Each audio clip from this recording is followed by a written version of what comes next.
महानगर gas connection update के नाम पर 5 लाख की ठगी, 2 आरोपी गिरफ्तार।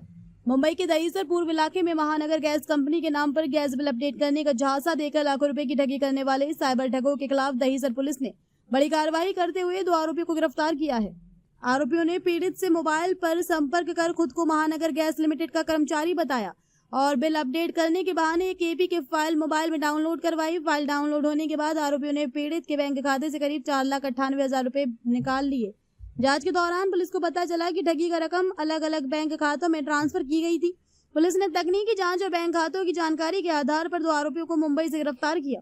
गिरफ्तार आरोपियों की पहचान आयुष राजेश गुप्ता और अंकित संजय तिवारी के रूप में हुई है।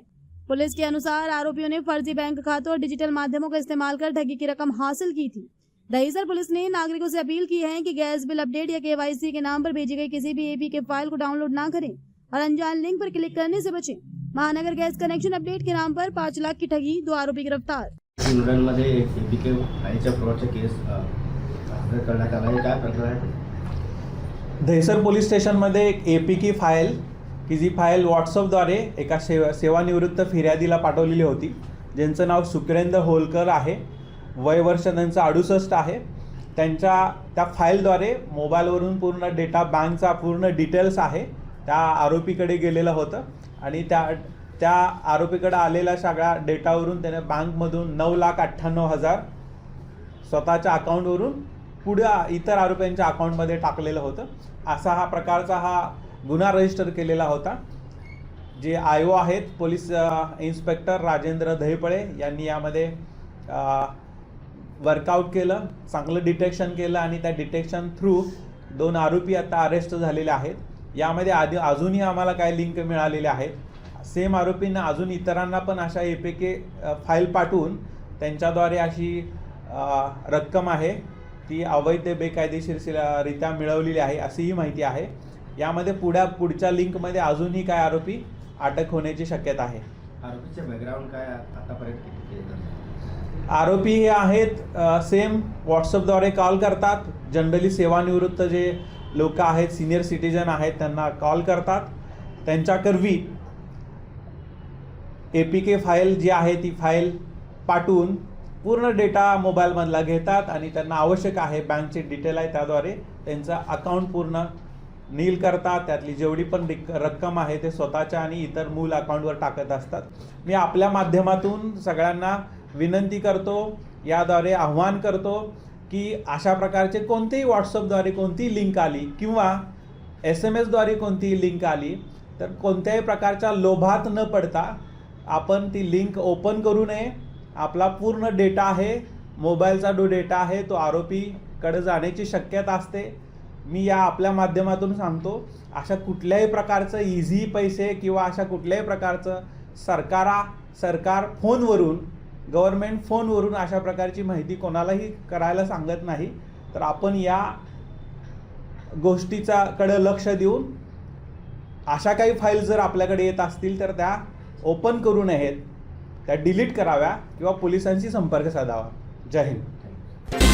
अमरोहा के हसनपुर में पुलिस ने इन्वर्टर बैटरी की दुकान में हुई चोरी का बड़ा खुलासा किया है। पुलिस ने वारदात में शामिल मुरादाबाद के 3 शातिर चोरों को गिरफ्तार कर उनके कब्जे से 47,090 रुपए नकद बरामद किए। आरोपियों के खिलाफ पहले से भी कई मुकदमे दर्ज बताए जा रहे हैं। मामला हसनपुर कोतवाली क्षेत्र के संबल बस स्टैंड चौराहे का है। 31 जुलाई को जहानी निवासी नफीस अपने इन्वर्टर बैटरी की दुकान का शटर बंद कर नमाज पढ़ने गए थे।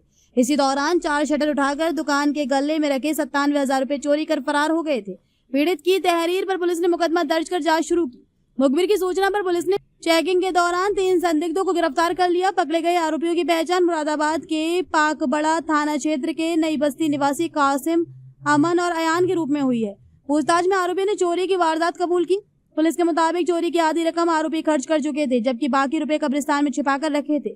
शनिवार को तीनों बचे रुपए बांटकर फरार होने की फिराक में थे, तभी पुलिस के हत्थे चढ़ गए। अमरोहा से मोहम्मद चांद की रिपोर्ट। 31/7/2026 को थाना हसनपुर क्षेत्र में कुछ अज्ञात चोरों ने एक दुकान में एक चोरी को अंजाम दिया था। तुरंत सुसंगत धाराओं में थाना हसनपुर पे मुकदमा पंजीकृत किया गया था। तत्पश्चात थाना हसनपुर की टीम और जनपद की एसओजी टीम इस कार्य में लगातार लगी रही और आज दिनांक 8 अगस्त 2026 को इसका खुलासा करते हुए थाना हसनपुर ने 3 अभियुक्तों को गिरफ्तार किया है और उनके पास से जो सामान चोरी हुआ था, जो रुपया चोरी हुआ था, उसको लगभग 100% उन्होंने बरामद कर लिया है। तीनों अभियुक्तों को अभी न्यायालय के समक्ष प्रस्तुत किया जाएगा और आगे की अग्रिम विधिक कार्रवाई की जाएगी। असम में आई भीषण बाढ़ और कुदरत के कहर ने लाखों लोगों की जिंदगी को प्रभावित किया है। कई परिवार बेघर हो चुके हैं तो कई लोगों के सामने रोजमर्रा की जरूरतों का संकट खड़ा हो गया है। असम के बाढ़ पीड़ितों की मदद के लिए देश भर से लगातार अपील की जा रही है। समाज के अलग अलग वर्गों के लोग भी अपने स्तर पर मदद के लिए आगे आ रहे हैं। इसी कड़ी में आर्थिक राजधानी मुंबई के अंधेरी पश्चिम के वर्सोवा इलाके में एक मंच की ओर से असम के बाढ़ पीड़ितों की मदद के लिए विशेष जागरूकता रैली का आयोजन किया गया। असम में बाढ़ से मची तबाही ने हजारों परिवारों के सामने मुश्किलें खड़ी कर दी हैं। कई लोगों के घर पानी में डूब गए हैं तो कई लोगों को अपना घर बार छोड़कर सुरक्षित स्थानों पर जाने के लिए मजबूर होना पड़ा है। ऐसे मुश्किल वक्त में असम के लोगों तक मदद पहुंचाने के लिए देश के अलग अलग हिस्सों से लोग आगे आ रहे हैं। मुंबई में भी इसी मानवीय पहल को आगे बढ़ाते हुए एकता मंच ने असम बाढ़ पीड़ितों के समर्थन में जागरूकता रैली का आयोजन किया। एकता मंच द्वारा आयोजित इस रैली में बड़ी संख्या में लोग शामिल हुए। रैली का उद्देश्य लोगों को असम के बाढ़ पीड़ितों की स्थिति के प्रति जागरूक करना और जरूरतमंद परिवारों की मदद के लिए लोगों को आगे आने के लिए प्रेरित करना था। रैली में शामिल लोगों ने हाथों में पोस्टर और बैनर लेकर असम के बाढ़ पीड़ितों के समर्थन में आवाज बुलंद की और लोगों से अपनी क्षमता के अनुसार मदद करने की अपील की।